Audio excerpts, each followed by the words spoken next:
अष्टम स्कंध में समुद्र मंथन की कथा में चलते हैं। समुद्र मंथन माने मनोमंथन। जैसे समुद्र की ऊर्मियां, समुद्र की लहरें, समुद्र में जो कुछ है उसे गिना नहीं जा सकता, वैसे ही हमारा मन है।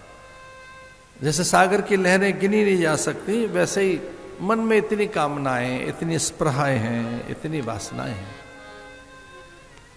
मनोमंथन ही है जैसे मानो समुद्र मंथन। कुंभ से उसकी कथा जुड़ी है।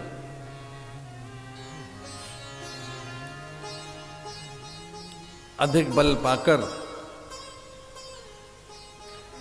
दैत्य स्वर्ग पर नियंत्रण कर बैठे।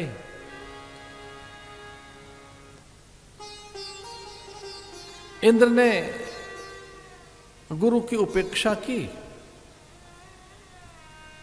गुरु दूर हो गए तो विचार दूर चला गया, समाधान चला गया। अब कौन मार्गदर्शन करे? भैया जीवन में सारे काम करना, एक और भी काम कर लेना। एक अच्छा चिकित्सक जीवन में रहे, अच्छे परिजनों के बीच में मित्र अच्छे रहें, आपके सब रहें। जीवन में बहुत से लोग रहने चाहिए। एक और काम कर लो, जीवन में गुरु भी होना चाहिए, संत भी होना चाहिए। गुरु रोज जाते हैं, लेकिन वो एक आध बार तो उठकर खड़ा हुआ, शीश झुकाया, फिर उसे लगा रोज ही आ जाते हैं गुरु जी, तो ध्यान हट गया। बृहस्पति की उपस्थिति अब रुचिकर नहीं लगती थी। जब गुरुओं के उपदेश अच्छे न लगे, माता पिता के उपदेश, तो कभी भी संकट आ सकता है। उस संकट में कौन बचाए, कौन बतावे बाट गुरु बिन, बड़ा विकट यम पाठ। गुरु दूर हो गए इसलिए कि भाई वो अवज्ञा करता है, अनादर करता है, अच्छा नहीं है। और सच तो यह कि अपूज्य की जब पूजा की जाती है ना, तो बड़ा संकट आता है। अपूज्य का जब आदर होता है, जो अपूज्य हैं, अयोग्य हैं, अपात्र हैं, कुपात्र हैं, जब वो बड़े पद पर बैठ जाए, उच्च पदस्थ हो जाए, तो प्रजा में, समाज में, देश में हानि होती है। संख्या बल से कुछ लोग बैठ जाते हैं कई बार। तो अब चरित्र बल कितना है, संस्कार बल कैसा है उनके पास में, साधना का बल कैसा है। हाँ, किसी पुण्य से मिल तो गई है चीज उन्हें, पुण्य के कारण वो उच्च पदस्थ हैं, उच्च प्रतिष्ठा प्राप्त हो गई है, पूरे लोक में उनकी प्रशंसा है, लोक उनके अनुगत है। लेकिन जैसे ही वो पद से परे हटते हैं, फिर उनका यश रहता नहीं है। उनका जो लोक संग्रह है वैसा नहीं रहता। लोक संग्रह तो सत्पुरुषों के पास ही रहता है। लोक संग्रह एक पल में ही चला जाता है, एक पल में ही ऊर्जा तेजो बले खो जाता है, एक पल में ही, पद के उतरते ही। जब तक पद पर बैठा है व्यक्ति, प्रतिष्ठित है, तब तक, जब तक किसी उच्च पद पर बैठा है तब तक आदर है। हमने तो छोटे से जीवन में बहुत से लोग देख लिए, 2-4 घंटे के बाद ही उनका तेजो वलय, ऑरा कहते हैं जिसे, तेजो वलय माने ऑरा, पूरा मिटते देखा है कि 2-4 घंटे के बाद अब वो कुछ नहीं रहे। 1-2 दिन के बाद तो सामान्य हो जाते हैं, 15-20 दिन और महीने में तो लोग उन्हें भूल जाते हैं। प्रशासन भी याद नहीं रखता उनको कि वो कौन थे, कहां से आए थे। वाहनों की लंबी कतार जिनके साथ चल रहे थे, निवृत्ति के बाद, पद मुक्त हो जाने के बाद कोई पूछता नहीं है।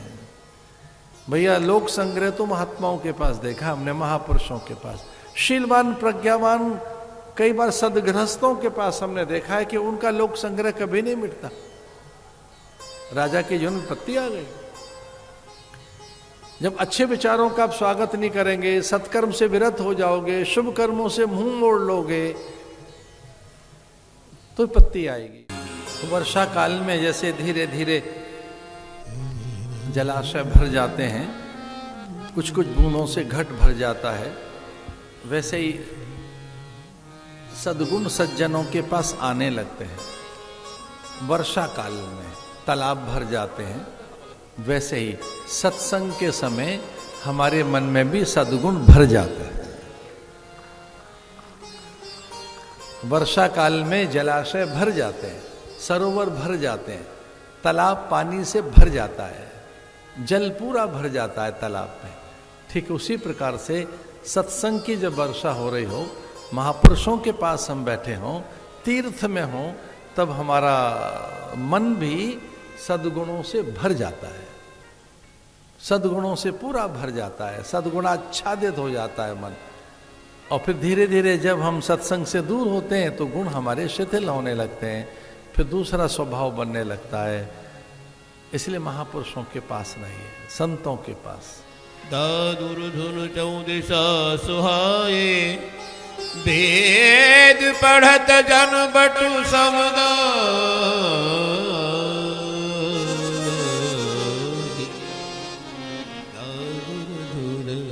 और जैसे पत्थरों पर बूंदें गिरती हैं तो उन्हें चोट नहीं लगते। बूंद आघात सही गिरी कैसे, संत के बचन खल के बचन संत सह जैसे। तो इतना अधिक पक्का मन बन जाता है सत्संग में कि उस पर बाहर का प्रभाव नहीं पड़ता। एक अलग प्रकार का कवच, एक अलग सामर्थ्य हमारे अंतःकरण को प्राप्त होती है हमको, कि फिर हम उस तरह की चीजों से ज्यादा प्रभावित नहीं होते। कोई विपरीत शब्द, कोई विपरीत दृश्य, कोई वैसी घटना हमारे मन को झकझोरती नहीं है, अधिक ताकत आने लगती है। बूंद आघात सही गिरी कैसे, खल के बचन संत सह जैसे। तो जैसे संतों का मन रहता है वैसा मन बन जाएगा। संसार की चीजें ज्यादा आपको व्यथित नहीं करेंगी, अधिक चौंकाएंगी नहीं, अधिक विस्मित नहीं होगे, भयभीत नहीं होगे। सत्संग में रहिए, प्रतिकूल परिस्थितियों में थमकर खड़ा रहना सीख जाओगे।